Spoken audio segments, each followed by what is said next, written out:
शाइस्ता परवीन साहिबा का अतीक साहब का लिखा हुआ पैगाम हमने सुना और हमने ये भी सुना कि हमारी बहन की आवाज जज्बात से मगलूब हो चुकी थी। और मैं हमारी बहन को सलाम करता हूं, बल्कि अतीक साहब के पूरे परिवार को सलाम करता हूं कि इतने मसाइब और मुश्किलात के बावजूद भी अल्लाह ने उनको साबित कदम रखा और वो बड़ी सब्र और हिम्मत के साथ हालात का और एक जाबिर हुकूमत के जबर का मुकाबला कर रहे हैं। और मेरी अल्लाह से दुआ है कि अल्लाह सुब्हाना व तआला जब्बार है, अल्लाह क़हार है, अल्लाह गफूर रहीम भी है। इंशाअल्लाह ताला ये तमाम के तमाम जुल्म के महलात खंडर में तब्दील हो जाएंगे जो आज मजलूम अवाम पर जुल्म कर रहे हैं। मेरे अजीज दोस्तों और बुजुर्गों, मैं आपसे गुजारिश करने और आपके बताने आया हूं कि जब अतीक साहब ने यह फैसला लिया कि मजलिस इत्तेहादुल मुस्लिमीन में शिरकत करेंगे, शमूलियत इख्तियार करेंगे, तो हमने प्रेस कॉन्फ्रेंस ली लखनऊ में। और उसके बाद से जहां कहीं भी हम जाते हैं तो हमारे मीडिया के दोस्त हमसे एक सवाल करते हैं कि अतीक साहब को आपने क्यों लिया, क्या उनके ऊपर मुकदमात नहीं है? तो हमने उनको भी जवाब दिया। और आज अतीक साहब की ये सरजमीन, ये इलाहाबाद की मुबारक सरजमीन जिसका नाम तब्दील करके प्रयागराज रखा गया, हम आपको ये बताने आए हैं कि अतीक साहब कानून की नजर में वो आज भी इलेक्शन लड़ सकते हैं और हमको उम्मीद है कि इंशाअल्लाह ताला वो जरूर आने वाले विधानसभा के चुनाव में इलेक्शन लड़ेंगे। और आप तमाम अपनी दुआओं से और अपने वोट से उनको कामयाब और कामरान करके उत्तर प्रदेश की विधानसभा में बहैसियत विधायक उनको भिजाएंगे। मेरे अजीज दोस्तों और बुजुर्गों, अगर किसी का नाम अतीक है, किसी का नाम शहाब है या मुख्तार है, तो फौरन सवालात की बौछार शुरू हो जाती है। मगर यही उत्तर प्रदेश में मौजूदा योगी सरकार में बीजेपी के ऐसे 100 विधायक हैं जिन पर भी मुकदमात चल रहे हैं। बीजेपी के ऐसे कई सांसद हैं जिन पर भी मुकदमात चल रहे हैं। और भारत की आजाद 75 साल तारीख में एक बदतरीन फसाद उत्तर प्रदेश की सरजमीन पर हुआ। मुजफ्फरनगर के फसादात के बाद आज आप देखते हैं कि योगी सरकार ने बीजेपी के विधायक और बीजेपी के नेताओं के ऊपर से मुकदमात को वापस ले लिए। इस पर मीडिया में कोई गुफ्तगू नहीं की जाती, बल्कि खुद योगी आदित्यनाथ ने बहैसियत मुख्यमंत्री ने अपने ऊपर एक केस को विड्रॉ कर लिया और दूसरे केस को चलाने की इजाजत नहीं दी। बीजेपी की एक सांसद हैं मध्य प्रदेश से, उन्होंने बड़ा अनाप शनाप कहा उस हेमंत करकरे के बारे में जिसने पाकिस्तान से आए हुए टेररिस्ट, आतंकवादी, दहशतगर्दों से मुकाबला करते हुए मुंबई की सरजमीन पर अपनी जान की अजीम कुर्बानी दी। उसके ताल्लुक से बीजेपी की वो सांसद बददुआ देती है हेमंत करकरे को। नाथुराम गोडसे जो भारत की आजाद तारीख का पहला दहशतगर्द है, उसको अपना हीरो कहती हैं। आज मीडिया इस पर खामोश बैठा हुआ है। मेरे अजीज दोस्तों और बुजुर्गों, योगी सरकार ने अतीक साहब के कई घर को तुड़वा दिया, कई लोगों की तस्वीर लगा दिए, मगर हम मुख्यमंत्री से पूछना चाहते हैं कि जब आपने तस्वीर उन लोगों की लगा दी तो जरा उन नेताओं की तस्वीर भी लगा देते आप, जिनके खिलाफ आपकी सरकार ने तमाम क्रिमिनल केसेस को वापस लिया। आप उन लोगों की भी तस्वीर लगा देते जिन्होंने मुजफ्फरनगर के फसादात पर के सिलसिले में उन पर बहुत बड़े बड़े इल्जामात मुकदमात आयद किए थे, मगर तस्वीर लगती है तो हमारी लगती है और दुनिया को ये बताया जाता है कि देखो ये कैसे लोग हैं। मेरे अजीज दोस्तों और बुजुर्गों, याद रखिए कि भारत की सियासत में एक तल्ख हकीकत है कि जिस समाज के पास उसका नेता होगा उस समाज के मसाइल को हल किया जाएगा। जिस समाज के पास उसका नेता नहीं होगा उस समाज को ना उसका हिस्सा मिलेगा, ना उसकी आवाज को सुना जाएगा, ना उसकी तकालीफ को समझा जाएगा, ना उसके मसाइल को हल किया जाएगा। आज असदुद्दीन ओवैसी आपके दरमियान में इसीलिए आया है कि अब की बार हमको अपना हिस्सा लेना है, हमको अपना मुकाम लेना है। और याद रखिए कि मेरी तकारीर को सुनकर जज्बात में आके नारे लगाने से आपको अपना हक नहीं मिल जाएगा। आपको अपना हक उस वक्त मिलेगा जिस तरह यादवों ने मिलकर अखिलेश को अपना नेता माना, जिस तरह हमारे दलित भाइयों ने, खास तौर से हमारे जाटव भाई और बहनों ने मायावती को अपना नेता माना, जिस तरह उत्तर प्रदेश में ठाकुर योगी आदित्यनाथ को अपना नेता मानते हैं, जिस तरह कुर्मी बरादरी के लोग अनुप्रिया पाटिल को अपना नेता मानते हैं, जिस तरह आगरा के बाघेल समाज के लोग बाघेल साहब को अपना नेता मानते हैं, जिस तरह से निषाद के लोग अपनी पार्टी बनाकर अपनी पार्टी से वाबस्ता हो जाते हैं, जिस तरह के हमारे ब्राह्मण समाज के लोग, हमारे ये लोग नरेंद्र मोदी को या फिर अदर जो बैकवर्ड क्लास के लोग हैं ये मोदी को अपना लीडर मानते हैं। मैं आपको ये बात बताने आया हूं, उत्तर प्रदेश में मुस्लिम अक़लियत की कोई आवाज नहीं, मुस्लिम अक़लियत के वोटों की कोई अहमियत नहीं है, मुस्लिम अक़लियत को उनका हिस्सा नहीं मिलता, मुस्लिम अक़लियत का कोई नेता नहीं है। मेरे अजीज दोस्तों और बुजुर्गों, ये हालात को आपको तब्दील करना है।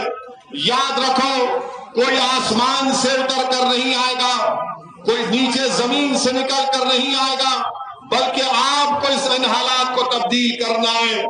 अल्लाह ने कुरान में फरमा दिया कि अल्लाह उन्हीं लोगों के हालात को तब्दील करता है जो अपने आप को तब्दील करना चाहते हैं।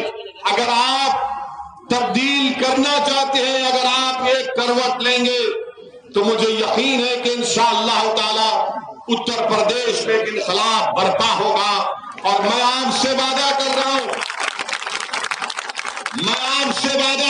कि इंशाअल्लाह ताला अल्लाह सुब्हानहू ताला जब तक असदुद्दीन ओवैसी को जिंदा रखेगा, अल्लाह जब तक मुझे जिंदा रखेगा, मेरी पूरी कोशिश होगी कि उत्तर प्रदेश में इनकलाब बर्पा हो, हर नौजवान के दिल में तब्दीली पैदा हो, हर बुजुर्ग की सोच में तब्दीली पैदा हो और हमारी इज्जतदार माँ बहनों के आंख से आंसू बहना कम हो जाए और हम उनको एक दिलासा दिलाएं। मैं कभी ये नहीं चाहूंगा कि जिस तरह हमारी एक बहन शाइस्ता अपने शौहर का पैगाम सुनाते हुए जज्बात से मगलूब हो गए और आंख में आंसू आ गए। थोड़ी देर के लिए मैं अपनी इज्जतदार माँ और बहनों से अपील करूंगा कि तुमने अपनी एक बहन को, अपनी एक माँ को, अपनी बेटी को सुना कि जिसका शौहर उसके तरफ नहीं है, जिसके बेटों के पास, उनकी औलाद के पास अपना बाप उनके साथ नहीं है। मेरे अजीज दोस्तों और बुजुर्गों, अतीक अहमद एक नहीं है, उत्तर प्रदेश की सरजमीन पर ऐसे हजारों अतीक अहमद है जो जेलों में सड़ रहे हैं और उनके घर वाले परेशान। आज मैं आपसे अपील करने आया हूं कि ये नाइंसाफी को खत्म करना है। तब तक हमारी बहन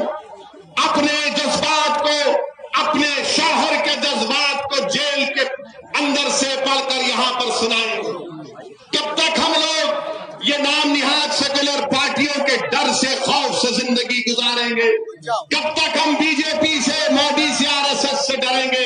अरे डरना किसी से नहीं है, ना मोदी से डरना है, ना योगी से डरना है, ना अखिलेश से डरना है, ना मायावती से डरना है, ना कांग्रेस से डरना है। डरना है तो रब्बे कायनात से डरना है।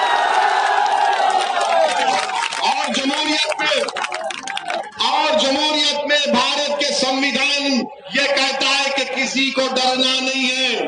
भारत का संविधान जिसको बाबा साहिब अम्बेडकर ने बनाया, बाबा साहिब ने कहा कि जो वक्त का हुक्मरान होता है उसको जनता से डरना है। आज हालात उल्टे हो चुके हैं, जनता को डराया जाता है, गरीबों को डराया जाता है, मजलूमों को डराया जाता है, महिलाओं को डराया जाता है, कमजोरों को डराया जाता है, मुसलमानों को डराया जाता है, दलितों को डराया जाता है, आदिवासियों को डराया जाता है। अब ये डर डर कर, घुट घुट कर जिंदगी नहीं गुजारेंगे, इस डर को तोड़ेंगे, उम्मीद पैदा करेंगे और अपने हक के लिए लड़ेंगे। ये पैगाम मैं आपको देने के लिए आया हूं। मेरे अजीज दोस्तों और बुजुर्गों, जब मैं ये कहता हूं कि उत्तर प्रदेश में मुस्लिम अक़लियत को अपनी लीडरशिप बनाना है, तो सब लोग इल्जाम लगाते मुझ पर कि ओवैसी वोट काटने को आया हूं। मेरे अजीज दोस्तों और बुजुर्गों, मैं एक मिसाल देकर आपको यहां से एक फिक्र देकर चला जाऊंगा। आप जानते हैं कलीम सिद्दीकी कौन है? मौलाना कलीम सिद्दीकी का नाम सुना आपने? सुना ना? जिनको यूपी की एक पुलिस ने, एटीएस ने गिरफ्तार किया।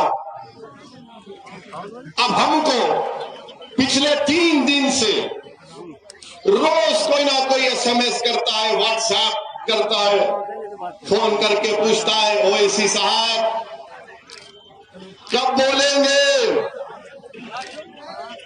मौलाना कलीम के बारे में कब बोलेंगे आप? तो हमने 2-3 से पूछा जो गुजरात से हमको फोन किए थे। हमने पूछा बताओ, तुम तो 2-3 फोन हमको कर दिए, ये बताओ तुम कौन सी पार्टी के हो? तो उसने जल्दी में था। हमने पूछा डर रहे हो क्या अपना पार्टी का नाम लेने के लिए? तो बोला डरते नहीं, हम कांग्रेस पार्टी के हैं। तो हमने पूछा बताओ तुम्हारे राहुल ने कुछ कहा मौलाना के बारे में? तो बोले वो क्यों बोले? बोला क्यों नहीं बोलेंगे? बोले आप है ना। बोला फिर वो तुम्हारे वोट के हकदार और मैं सिर्फ बोलने के लिए? बोला मैंने कहा कि पहले उनसे कहो बोलने के लिए। फिर उत्तर प्रदेश से समाजवादी के लोग हमारे पास फोन में ट्रू कॉलर है, जब नंबर बजता है तो नाम के साथ आता है एसपी का नेता आता है। तो आया हमको फोन, कहा कि आप कब बोलेंगे? मैं बोला तुम कौन सी पार्टी के नेता हो? बोले आपको कैसे पता चल गया? हमने कहा ट्रू कॉलर है। मैंने कहा मैं बोला नहीं, बोला अलग बात है, बोलो ये बताओ कि अखिलेश बोले? तो सन्नाटा था दूसरी तरफ लाइन पर। मैंने कहा अखिलेश क्यों नहीं बोले, बोलो ना। फिर वो फोन कट कर दिए, फिर मिलाए, हम फिर फोन उठाए। हम समझ गए कि इसके दिल पे दस्तक हो रही है अभी। हम बोले बताओ अब क्या बोलेंगे? तो उसने हमको कहा कि ओवैसी भाई हम दिल से आपको चाहते हैं, हम दिल से इज्जत करते हैं, मगर क्या करें वोट हम आपको नहीं देते, मगर हमको उम्मीद तो आपसे ही है। मैंने कहा उम्मीद जरूर मुझसे रखो, बल्कि अल्लाह से ज्यादा रखो, मगर ये बताओ कि इस मसले में अखिलेश क्यों नहीं बोलेंगे? तो समाजवादी पार्टी का नेता हमसे कहा नाम नहीं कह रहा हूं वरना बेचारे कल पार्टी से निकाल देंगे। उसने कहा अगर अखिलेश बोलेंगे तो उनको दूसरा वोट नहीं मिलेगा। हमने कहा दूसरा वोट किसका? वो दूसरे का नाम क्या है? इंसान तो है ना। बोले आप समझ जाइए ना, हम फोन पे क्या कहें? मतलब बताओ क्यों नहीं? बोले नहीं बोल सकते। हमने कहा सुनो, चाहे कलीम हो, या कोई गैर मुस्लिम हो या दलित हो, अगर जुल्म होता है तो असदुद्दीन ओवैसी सबसे पहले बोलता और बोलता रहेगा। हमने बोला आज के जलसे में अब कह रहे हैं, हम अल्लाह से दुआ की करते हैं कि अल्लाह सुब्हानहू व तआला मौलाना कलीम को अल्लाह जल्द से जल्द रिहा करवा दे। और जिस कानून में उनको पकड़ा गया, हमने उनके वकील से भी बात की, अबू बकर साहब से हमने उनसे भी बात की, तो उन्होंने कहा कि इंडियन पीनल कोड के सख्त से सख्त सेक्शंस उन पर लगा दिए गए। केस में कोई दम नहीं है, उनका वकील कह रहा है। जो पुलिस प्रेस कॉन्फ्रेंस में कहती है वो एफआईआर में उसका कोई तस्करा नहीं, एफआईआर में उसका कोई तस्करा नहीं है। उन्होंने कहा कि जरूर इंसाफ मिलेगा मगर टाइम लगेगा। मेरे अजीज दोस्तों और बुजुर्गों, ये जो योगी सरकार ने रिलीजन मजहब तब्दीली का जो कानून बनाया, वो कानून कितना गलत है सोचिए आप कि अगर मैं या कोई यहां से किसी का कत्ल करता है या अटेम्प्ट टू मर्डर होता है तो पुलिस को बताना पड़ता है कि फलां मुजरिम पर यह केस साबित होता है, जिसको अंग्रेजी में कहते हैं कि बियॉन्ड रीजनेबल डाउट, यानी पुलिस के ऊपर जिम्मेदारी होती है, प्रोसिक्यूशन के ऊपर, कि वो फौजदारी मुकदमात में कि पुलिस उस पर जुर्म को कायम करे। ये जो मजहब तब्दीली का कानून योगी आदित्यनाथ ने बनाया, वो ये कहता है कि अगर कोई मुसलमान होता है या कोई ईसाई होता है या कोई दूसरा मजहब को कबूल करता है तो उसको बताना पड़ेगा कि बगैर खौफ के और बगैर फ्रॉड के उसने मजहब को तब्दील किया। ये कानून योगी आदित्यनाथ ने बनाया, यानी कत्ल पर एक चीज होती है, अब जो मजहब तब्दील करता है उस पर एक दूसरा स्टैंडर्ड लगा दिया। मेरे अजीज दोस्तों और बुजुर्गों, मैं योगी आदित्यनाथ के इस कानून की मजम्मत किया, कंडेम किया। ये अनकॉन्स्टिट्यूशनल है, सुप्रीम कोर्ट के मुक्तसामी जजमेंट के खिलाफ है। और हम अब पूछना चाहते हैं कि क्या आप समाजवादी और बहुजन समाज पार्टी मौलाना कलीम के बारे में बोलेगी, नहीं बोलेगी? क्यों नहीं बोलेगी? आप बोलो क्यों नहीं बोलेगी? वो बोलो क्यों नहीं बोलते? वो क्यों नहीं बोलते? क्यों नहीं बोलते?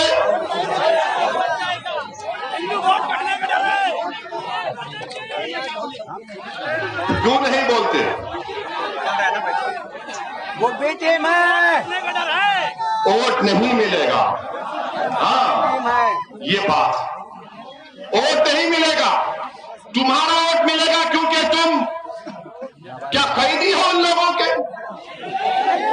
क्या तुम उनके गुलाम हो? क्या तुम रसूलुल्लाह सल्लल्लाहु अलैहि वसल्लम के गुलामों के गुलाम हो या इन लोगों के गुलाम हो? क्या तुम्हारी जबान हक और सच्चाई को बयान करेगी या इन लोगों से डर कर तुम खामोश हो जाओगे? अगर जिंदा है तो जिंदगी का सबूत दो, अगर गूंगे बन गए तो फिर कोई कुछ नहीं कर सकता। अल्लाह ने हमारे तुम्हारे मुंह में जबान दी है, बोलो, चीख कर बोलो, पुकार कर बोलो कि नाइंसाफी है, नाइंसाफी है। हम नाइंसाफी को नाइंसाफी कहेंगे, चाहे नाइंसाफी मुसलमान से हो, हिंदू से हो, दलित से हो, बैकवर्ड क्लास से।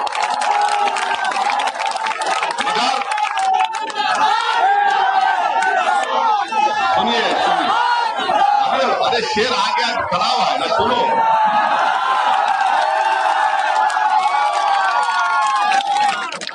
मेरे अजीज दोस्तों, मौलाना कलीम के मामले में खामोश बैठे और हम जब बोलते हैं तो देखो ये बोला, इसकी वजह से बीजेपी को फायदा हुआ। अब बोलो, ये मसले में बीजेपी को फायदा हो रहा है या सच्चाई को बयान किया जा रहा है? जोर से बोलो ताकि आवाज जाए लखनऊ तक। नहीं, तुम्हारी आवाजों में दम नहीं। हमने सच कहा या झूठ कहा? अगर सच कहा तो नारा लगा हमारे साथ, नारे तकबीर।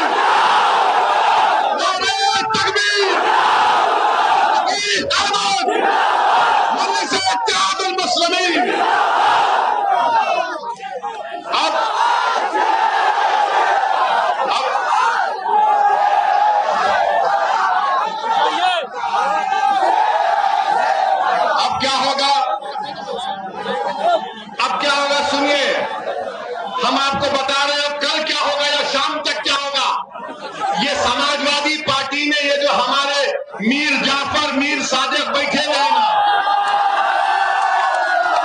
जो अभी तक चूड़ियां पहनकर बैठे हैं, मैंने महिलाओं के खिलाफ नहीं, मैं मर्दों से कह रहा हूं।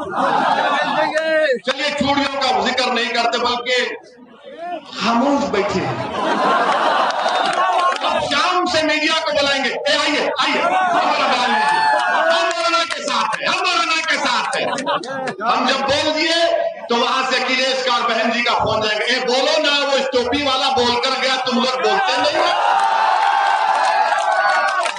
तो बोलेंगे भैया बहन जी हम आपके आदेश का इंतजार कर रहे थे। जब इलाहाबाद से हमारा सांसद या विधायक जीतेगा, जुल्म होगा तो आदेश की नहीं पूछा जाएगा क्यों नहीं बोले अब तक। ये फर्क है मजलिस में। मेरे अजीज दोस्तों और बुजुर्गों, इसीलिए हमने इसीलिए हमने एक दिन खामोश बैठकर देखा कि कोई तो बोलेगा, कोई नहीं बोलता, हमको ही बोलना पड़ता है। हमको एहसान नहीं कर रहे बल्कि अल्लाह का शुक्र अदा कर रहे हैं कि अल्लाह ने हमको मुकाम दी, इज्जत दिया और अल्लाह ने बोलने की ताकत दी। अल्लाह सुब्हानहू व तआला। मेरे अजीज दोस्तों और बुजुर्गों, आने वाले असेंबली के चुनाव में आपको अपने वोट को सही इस्तेमाल करना है। हमने कह दिया कि हमारी कोशिश यही होगी कि इंशाअल्लाह ताला उत्तर प्रदेश में दोबारा बीजेपी की और योगी की सरकार ना बने, क्या हमारे साथ है? उत्तर प्रदेश में मजलिस को बिगवारों को आप कामयाब करेंगे, हमारे साथ है, हमारी साथ है। जब आप सबका साथ रहेगा तो इज्तिमाई तौर पर मेहनत की जाएगी। और याद रखिए सऊद्दीन अवैसी यहाँ पर आकर अपनी शोहरत, अपनी मकबूलियत, अपनी अनानियत को मनवाने नहीं आया है। मेरी दिल की ख्वाहिश ये है कि अल्लाह मुझे इस दुनिया से उठाने से पहले उत्तर प्रदेश में बल्कि पूरे भारत में मुझसे ज्यादा नेक और काबिल नेताओं को अल्लाह पैदा कर दे। मैं आपको नेता बनाने आया हूँ, मैं आपको नेता बनाने आया हूँ, मैं आपको सऊद्दीन अवैसी से बेहतर इंसान बनाने आया हूँ, मैं आपको एक जज्बा देकर जा रहा हूँ, मैं आपको एक पैगाम देकर जा रहा हूँ। ये खेल का वक्त है मेरे नौजवानों, मैं बुजुर्गों से अपील कर रहा हूँ, ये खेल का वक्त है, ये फसल काटने का वक्त है, ये बीज बोने का वक्त नहीं है, याद रखो। ये फसल काटने का वक्त है, बीज बोने का वक्त नहीं है। ये डरने का वक्त नहीं है, ये डरने का वक्त नहीं है, ये बेदार होने का वक्त है। उठो ख्वाबे गफलत से। अरे 60 साल से हमको धोखा देते रहे। बताओ, अतीक जेल में है, आजम खान जेल में है, मुख्तार जेल में है और उत्तर प्रदेश की जेलों में 27% मुसलमान जेल में है। क्या हमको इसके बावजूद भी नहीं तब्दीली पैदा करेंगे? क्या हम नहीं उठेंगे? कब उठोगे? कि जब कयामत आएगी। कब उठोगे बताओ? आज ये वक्त उठने का है। बेखौफ होकर अपने वोट का इस्तेमाल करो। मजलिस के हक में अपने वोट का इस्तेमाल करिए। यकीनन फिरका परस्ती को हराना है, मगर फिरका परस्ती को हराने का मतलब यह नहीं है कि हमारे बच्चे, हमारे वालिद, हमारे बुजुर्ग जेलों में सड़ते रहें। फिरका परस्त को भी हराएंगे, योगी को भी हराएंगे और इंशाअल्लाह 24 में मोदी को भी हराएंगे इंशाअल्लाह। मेरे अजीज दोस्तों और बुजुर्गों, आप जानते हैं गैस के सिलेंडर की कीमत कितनी हो गई? 14 लीटर के गैस के सिलेंडर की कीमत कितनी है?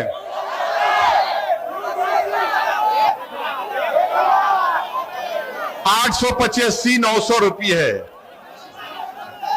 मोदी जी दे रहे हैं आपको, योगी दे रहे हैं। मगर क्या बोल रहे हैं योगी जी को जाकर किसी ने कहा मुख्यमंत्री जी गैस, यो मोदी से जाकर कहा उत्तर प्रदेश में गैस का सिलेंडर 885 रुपये 900 रुपये हो गया। तो मोदी जी ने कहा विधानसभा के चुनाव है, महाराज को पूछो जाकर। जब बाबा के पास गए तो बाबा ने कहा गैस की कीमत इतनी है, नाम बदल दो उसका, नाम बदल दो। इनका काम यह है, नहीं समझे तो ठोक दो। मेरे भाई बताइए गैस की कीमत कितनी हो चुकी है? पेट्रोल डीजल 100 रुपए के करीब आ चुका है, और फिर भी इसके बावजूद भी फिरका परस्ती अपने उरूज पर है। और मैं हमारे बैकवर्ड क्लास के ओबीसी समाज के हमारे भाई और बहनों को कहना चाहूंगा, आपने मोदी को वोट दिया, ओबीसी के नाम पर अपना नेता मानकर वोट दिया। नरेंद्र मोदी की सरकार ने उत्तर प्रदेश के और भारत के ओबीसीओं को धोखा दिया।